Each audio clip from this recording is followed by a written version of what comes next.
Welcome once again to M5's English language learning program, Let's Speak English. I'm Gav Duncan and I'm here on your TV screen to help you learn English. Now, are you sitting comfortably? Yes? Good. And are you ready for today's lesson? Yes? Good. Okay, well, let's learn English together. And hello, Cleveland. Are you all having fun? Oh, sorry, this isn't Cleveland, is it? No. Oh, sorry about that. Okay, I think I remember where we are. Let me just check something. I just need to get my bearings. Now I'm starting to remember. I'm starting to recall. We're in a TV studio, aren't we? Yes, that's right. And I normally teach you something, don't I? Yes, some sort of language, isn't it? Yes, a very useful language. Nope, don't tell me. Let me try and remember. Is it Latin? No? Oh, so a useful language but not Latin. This is a tricky one. I don't know. Oh no, wait a minute, I can feel a memory returning. English, that's right, isn't it? I'm teaching you English, not Latin. Am I right? I am, aren't I? Yes, and when you're right, you're right. So, all right. Let's turn to the left and now turn to the right. It's all right. Right. Let's get started on today's Latin lesson. Sorry. English lesson. I must try to remember that. Auribus teneo lupum barba tenus sapiente. Sorry. Force of habit. Okay, sorry. Normal service will resume shortly. About now, in fact. Now, I think we're back to normal. So, let me ask you a question. Do you remember what we were talking about yesterday? Aha, you do. Good. Okay, so what were we talking about yesterday? Yes, that's right. Yesterday and the day before yesterday, we looked at comparatives, didn't we? Yes, we looked at comparatives, and we also had another look at how we can use the as form to talk about things being the same or similar, or things being different or dissimilar. Okay, good. Now, are you ready for today's lesson? I bet you are. And today, we're going to start looking at something new. Today, we're going to study the future. But what's that? I can hear someone saying something. We've already looked at the future. Well, yes, that's true. But, well, there are two very important points we need to remember. Number one, we don't look at something once and then never look at it again, do we? No, of course not. We go back to revise what we learned and we study the same things more than once to make sure that we understand them and to make sure that we can use them correctly, that we can use English properly. Okay, so that is point one. Point two is that this is something new. We've studied the future tense in English. We've looked at the idea of will and going to. But today, this is something different. This isn't will. This isn't going to. No, this is the present continuous. Now, let's just let that sink in. Let the penny drop. Yes, you heard me correctly. Your ears aren't lying to you. I did say what you thought I said. Let me repeat myself just so you're sure. We're going to use the present continuous to talk about the future. Okay, now let's just cast our minds back a little to when we first met the present continuous. Do you remember what we learned about the present continuous Well, let's think about the easiest part of the present continuous. Its form. How do we make it? Do you remember? Well, it's simple. The present continuous is the verb to be and the ing form of a verb. I'm talking, you're running, he's watching TV, for example. Simple, isn't it? The only two places where we have to be careful are... where? That's right.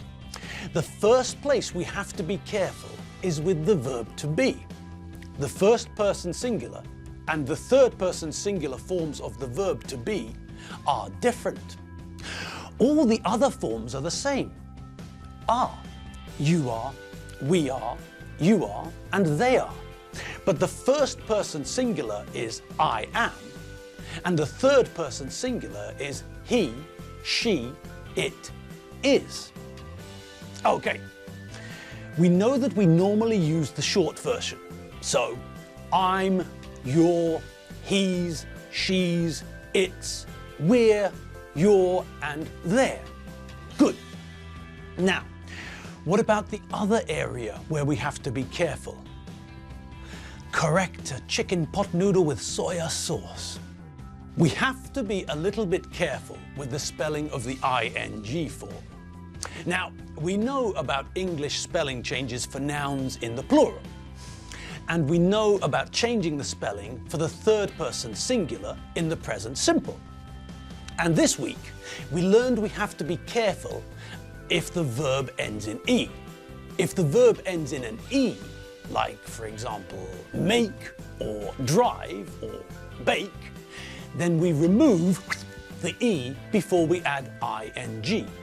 It's not making, it's making. It's not driving, it's driving.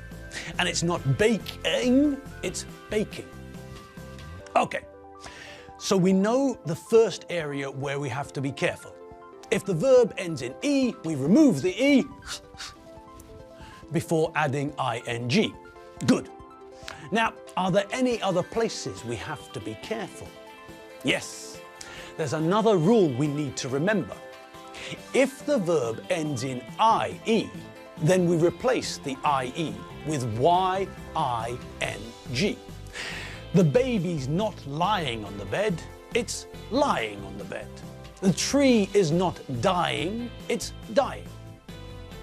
And what's the third rule we have to remember? That's right. If the verb ends in vowel plus consonant, the last letter is doubled. You're sitting down. He's swimming. We're running.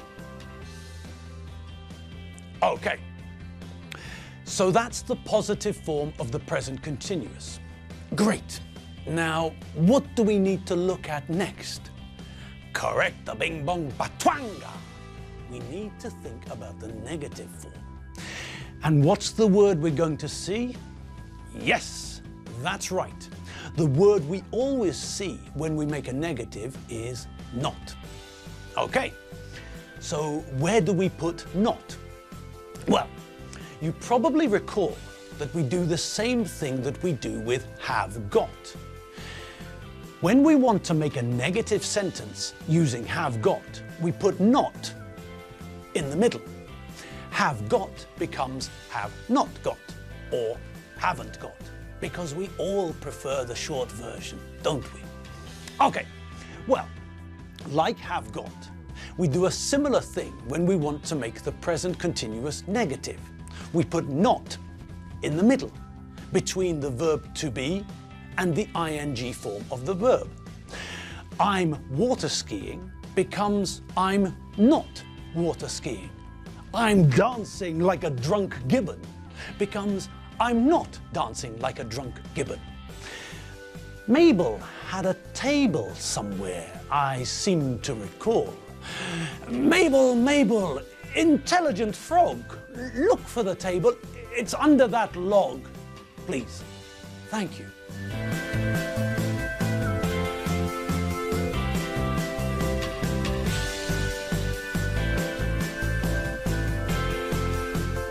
Okay, great. thank you, Mabel. So, we know the positive and the negative form of the present continuous, but what's all this nonsense about using the present continuous to talk about the future? Well, I'll tell you, and it isn't nonsense.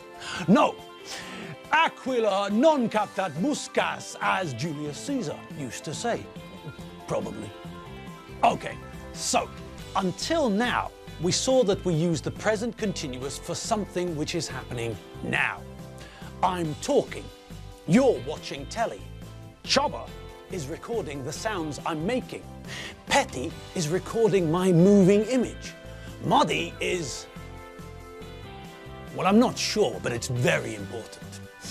Okay, but we also use the present continuous for the future, for tomorrow or next week, for example. I'm playing squash tomorrow. Alfredo's not working next week. Now, if we look at those two examples, we can see that there's a plan. I've got a plan to play squash tomorrow.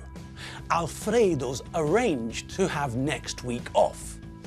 Now, where else did we see the idea of a plan connected to the idea of the future? Can you remember? When we looked at the future, we learned two ways of talking about what is going to happen, didn't we? We learned about will and we learned about going to. When we learned about will, we learned that we use will for situations where we've got no control. This year, I will be 47, for example. It doesn't matter if I want to be 47 or not. I can't control time. So even if I want to stay young and 46, I can't. It's impossible. I don't have any control over this, so we use will. We also use will when we offer something or decide to do something, when the decision is spontaneous, when we decide something when we speak. Now, do you remember when we use going to? Yes, that's right. We use going to when we made a plan in the past to do something in the future, when the decision is not spontaneous but planned. We can also use going to when we can see that something is sure to happen. We can see it coming. We have evidence or proof that something is sure to happen. Do you remember the photo of the plane? You must remember. Here, let me refresh your memory. This is the picture that I'm talking about. Now, do you remember what I suggested the pilots were saying? That's right. One pilot was saying, "Bob, we're going to crash." And the other pilot was saying, "Mike, we're going to die." Good. Well, not good, but okay, good. And they were using the going to form because they can see the evidence, the proof. They're sure that something is going to happen, so they use going to. So, we saw the same idea when we looked at will and going to. Will was used in sentences when the decision to do something was spontaneous, when the decision was made at the time of speaking. Going to, on the other hand, indicated that you had decided earlier. The decision wasn't spontaneous. So, when we use the present continuous to talk about the future, we're using it in the same way as we use going to. We've got a plan for the future. We've arranged to do something. And now, we'll have to wait until our next lesson to continue looking at the future. Don't worry, we're going to look at the future again. I will talk about the future in our next lesson. We're looking at the future in English in our next lesson together. But today, well, we're out of time.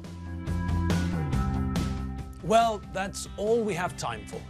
So there's just a few seconds left. Just enough time for me to say thanks for watching, and I'll see you tomorrow. Have fun, enjoy yourselves, and I'll see you back here tomorrow. tomorrow. See you later. Bye.